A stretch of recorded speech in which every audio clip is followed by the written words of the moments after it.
शैलजा जी का क्वेश्चन है, sir can I replace one mid cap fund replacing Sukanya Samriddhi for 3-year-old daughter? I am 60-year-old grandmother, have invested 2 lakh and doing SIP of 5,000 for my granddaughter. So I think see, Sukanya Samriddhi ना ये एक game changing scheme इसलिए रही because emotional quotient इतना जबरदस्त डाला है उन्होंने.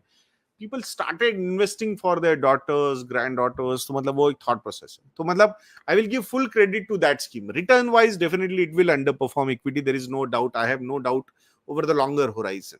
सो उस एंगल से but it will make that investor a discipline investor. So if you मतलब फोर्सफुली डिसिप्लिन, बिकॉज आप you cannot take out.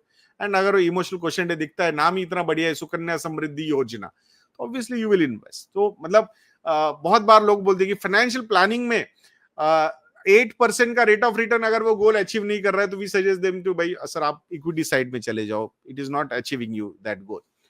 But अगर सरप्लस पैसा है और आपके नॉर्मल सेविंग से you are comfortably achieving those goals and still you have some surplus which you can allocate to this scheme which is called Sukanya Samriddhi, या फिर बहुत सारे लोग पीपीएफ में भी करते हैं.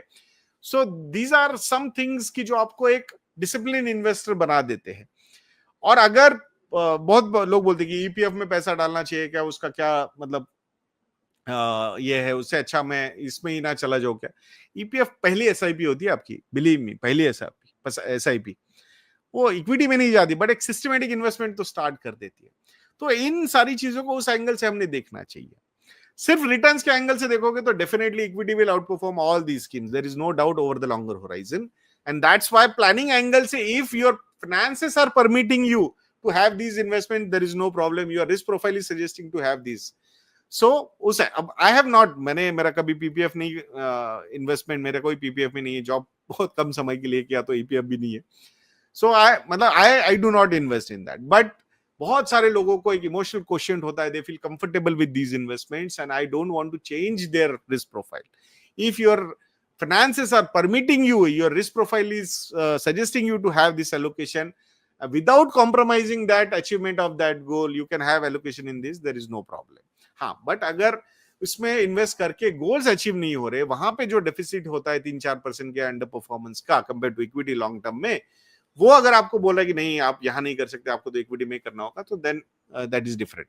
बट अगर सरप्लस पैसा है, कोई प्रॉब्लम नहीं है, you want to continue doing that, it's great scheme. I have seen that people are emotionally connected to that and they have accumulated corpus for their daughters. That's how I'll see at this. So yahan pe I will convince my equity investor ki inside me ki that nahi Parimal, everything cannot be black and white ki ye sahi hai galat, ye sahi hai galat hai. A lot of things are emotional also in these things.